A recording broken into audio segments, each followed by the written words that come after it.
بسم اللہ الرحمن الرحیم السلام علیکم ورحمۃ اللہ وبرکاتہ جزا اللہ عنا سیدنا محمد اللہ و اہلہ۔ میرے ناظرین، امید ہے آپ خیریت سے ہوں گے۔ اللہ تعالیٰ شانہ آپ کو خوش و خرم رکھے۔ آج کی جو میری ویڈیو ہے اس کا ٹائٹل اور موضوع یہ ہے کہ جنگیں جو ہیں اس لیے ہوتی ہیں، قرآن و حدیث سے بالکل واضح ہے۔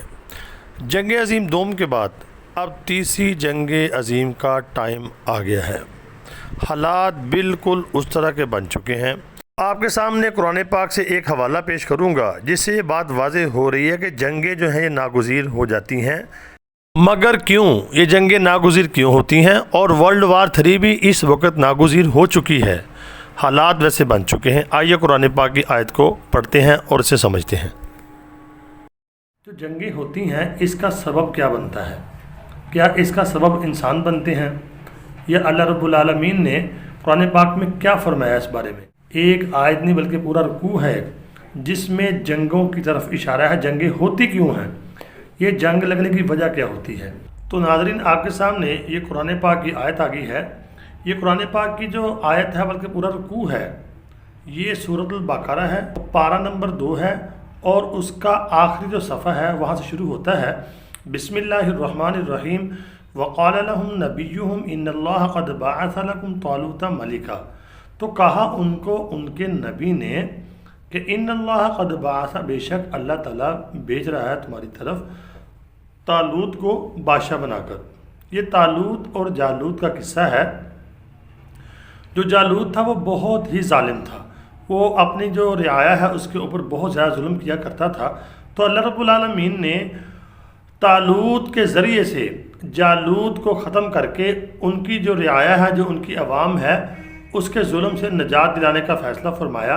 تو اللہ نے فرمایا، پھر اللہ رب العالمین نے کہ اس وقت کے جو نبی تھے انہوں نے کہا کہ اللہ نے تمہارے لیے طالوت کو جو ہے چنا ہے جالوت سے مقابلہ کرنے کے لیے، کیونکہ جالوت جو تھا وہ بہت زیادہ ظلم کیا کرتا تھا۔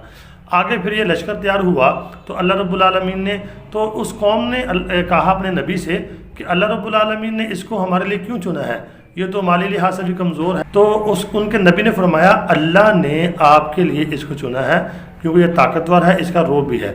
تو پھر طالوت جو ہے وہ جالوت کے مقابلے میں نکلے، انہوں نے لشکر لے کے گئے، اس سے مقابلہ کیا اور جالوت کو انہوں نے شکست دی۔ جب جالوت کو شکست دی، شکست دینے کے بعد اللہ رب العالمین نے آگے قرآن میں فرمایا، جب جالوت کو قتل کر دیا تو قتل کرنے کے بعد اللہ رب العالمین نے فرمایا وَلَوْلَا دَفْعُ اللَّهِ النَّاسَ۔ یہ اسی رکوع میں سے میں آپ کو وہاں سے ایک لائن پیش کر رہا ہوں، یہ دیکھیں سکرین کے اوپر چل رہی ہوگی۔ وَلَوْلَا دَفْعُ اللَّهِ النَّاسَ بَعْضَهُمْ بِبَعْضٍ۔ اللہ فرماتے ہیں لولا دفع اللہ، اگر اللہ دور نہ کرتے، یعنی اللہ اگر دفع نہ کرتے بعضهم ببعض، بعض لوگوں کے ذریعے سے بعض لوگوں کو، یعنی کہ اللہ رب العالمین جو مظالم ہیں ان کو اللہ رب العالمین ختم نہ کرتے، اپنے بندوں کے ذریعے سے جو مظلوموں کی مدد کرتے ہیں، تو لافسدت الارض، لافسدت الارض، یہ زمین جو ہے ناظرین اللہ فرماتے ہیں کہ فساد سے بھر جاتی، ہر طرف فساد ہوتا، ہر طرف یعنی کہ اندھا قانون ہوتا۔ وَلَكِنَّ اللَّهَ ذُو فَضْلٍ عَلَى الْعَالَمِينَ، لیکن اللہ بڑے فضل کرنے والے ہیں تمام عالم پر۔ تو اللہ نے جنگ کے ذریعے سے اللہ رب العالمین نے جالوت کو عذاب دیا، اس کو شکست دی۔ جب وہ مرا تو اس کی جو فوج ہے وہ تباہ و برباد ہوئی، تو جو مظلوم تھے اس کی رعایا تو وہ اس کے ظلم سے یعنی کہ آزاد ہو گئے۔ تو اللہ رب العالمین کا ایک نظام ہے، جب سے دنیا بنی ہے قیامت تک، جب ظلم حد سے بڑھ جاتا ہے، جب نا انصافی حد سے بڑھ جاتی ہے، جب قتل و غارت حد سے بڑھ جاتی ہے، جب بے سکونی حد سے بڑھ جاتی ہے، تو اللہ رب العالمین پھر ناگزیر ہو جاتی ہے پھر جنگ۔ ان شریر لوگوں کو پاک کر کے اس دھرتی سے، اس دھرتی کے اوپر امن پھر لاتے ہیں۔